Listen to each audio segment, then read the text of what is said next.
আসসালামু আলাইকুম। ডেইলি লিমন ব্লগে আপনাদের সকলকে আবারও স্বাগত জানাচ্ছি। চলে এলাম আরেকটি নতুন ভিডিও নিয়ে। ছাদ বাগানে গাছ লাগালেই কিন্তু কাজ শেষ নয়। গাছ সুস্থ রাখতে সব থেকে জরুরি হলো সঠিক সময়ে সঠিক সার প্রয়োগ করা। আজ আমি আমার ছাদ বাগানের গাছগুলোতে যে সারগুলো প্রয়োগ করছি সেগুলো হচ্ছে হিউমিক অ্যাসিড, ইউরিয়া, পটাশ আর ডিএপি। এই চারটি সারের উপকারিতা আপনাদের সাথে সহজভাবে আজকে আমি তুলে ধরব। যেহেতু গাছগুলো যখন আমি রোপণ করেছিলাম তখন তেমন কোনো সারই প্রয়োগ করিনি। তার পরবর্তীতে আমি কিছু জৈব সার নিয়ে এসে শুধু গাছের গোড়ায় দিয়ে দিছি। সেজন্য হিউমিক অ্যাসিডটা খুবই গুরুত্বপূর্ণ আমার ছাদের এই গাছগুলোর জন্য। প্রথমেই হিউমিক অ্যাসিড দিয়ে দিছি। হিউমিক অ্যাসিড মূলত মাটির গুণগত মান উন্নয়ন করে।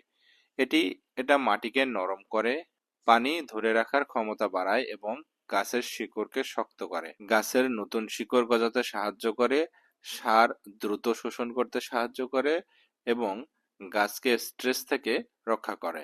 তারপর আমি প্রয়োগ করেছি হচ্ছে ইউরিয়া। ইউরিয়া হচ্ছে একটি গাছের জন্য খুবই গুরুত্বপূর্ণ সার। ইউরিয়া মূলত নাইট্রোজেনের প্রধান উৎস। গাছের পাতা হলুদ হয়ে যাচ্ছে বা গাছ বাড়ছে না, সেক্ষেত্রে ইউরিয়া খুবই কার্যকর। ইউরিয়া মূলত গাছের পাতাকে গাঢ় সবুজ করে তোলে, গাছের বৃদ্ধি দ্রুত করে, ডালপালার সংখ্যা বাড়ায়। তবে খেয়াল রাখবেন, বেশি ইউরিয়া দিলে গাছ পুড়ে যেতে পারে, তাই পরিমাণ মতো ইউরিয়া প্রয়োগ করবেন। তারপর আমি প্রয়োগ করেছি ডিএপি সার। ডিএপি মানে হচ্ছে ডাই অ্যামোনিয়াম ফসফেট। এতে আছে নাইট্রোজেন ও ফসফরাস, যা গাছের শিকড় মজবুত করে, ফুল ও ফল ধরতে সাহায্য করে, গাছের রোগ প্রতিরোধ ক্ষমতা বৃদ্ধি করে।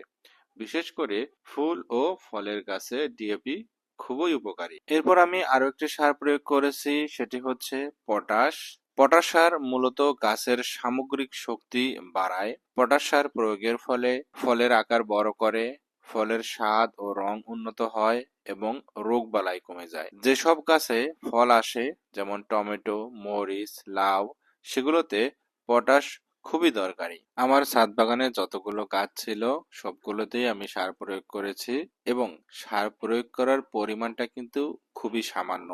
কারণ আমাদের যে ছাদ বাগানের গাছগুলো থাকে এগুলোতে খুব বেশি সার প্রয়োগ করা যাবে না। যেহেতু ছাদ বাগান এবং গাছগুলো টবের মধ্যে বড় হয়, তাই খুবই সীমিত পরিমাণে খাবার দিতে হবে, যেটা গাছের প্রয়োজন।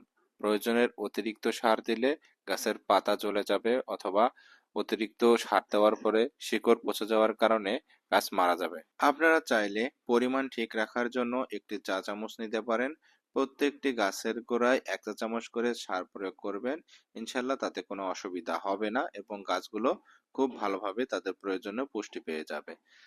আমার যে গাছগুলো আছে তার মধ্যে কয়েকটা ভাগ আছে, আমার ছাদের মধ্যে কয়েকটা টব আছে, ওগুলোতেও কিছু গাছ লাগিয়েছি এবং কিছু গাছ আছে যেগুলো আলাদা আলাদা টবে করা আছে, ওগুলোতেও গাছ লাগাইছি। আমি মূলত প্রত্যেকটা টবের গাছ এবং আলাদা টবের গাছ সবগুলোর গোড়াতেই আমি এই সারগুলো প্রয়োগ করেছি এবং পরিমাণ মতো প্রয়োগ করেছি। এবং সার প্রয়োগ করার সময় অবশ্যই খেয়াল রাখতে হবে গাছের গোড়ায় যেন সারটা না যায়। গাছ যে জায়গায় আছে সেখান থেকে একটু দূরে সারটি প্রয়োগ করতে হবে। ইনশাল্লাহ আস্তে আস্তে আমার ছাদ বাগান বড় হচ্ছে। আমি প্রতিনিয়তই ছাদে গাছ লাগাচ্ছি এবং আপনাদের সঙ্গে শেয়ার করতেছি।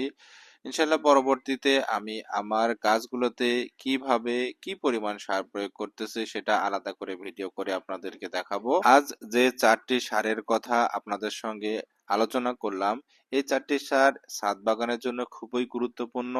আপনারা এই 4টি সার সঠিকভাবে আপনাদের ছাদের গাছগুলোতে প্রয়োগ করবেন, দেখবেন আপনাদের ছাদের গাছগুলো অনেক ভালো আছে, সুস্থ সবল সতেজ আছে। সঠিক পরিমাণে এই 4টি সার ব্যবহার করলে ছাদ বাগানের গাছ থাকবে সবুজ, সুস্থ আর ফলন হবে ভালো।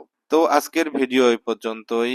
ভিডিও কেমন লাগলো অবশ্যই কমেন্টস বক্সে জানাবেন এবং এই রকম ভিডিও আপনারা দেখতে চাইলে আমার ফেসবুক পেজটি ফলো করে দেবেন এবং আমার ইউটিউব চ্যানেলটি সাবস্ক্রাইব করবেন। সবাই ভালো থাকবেন, সুস্থ থাকবেন।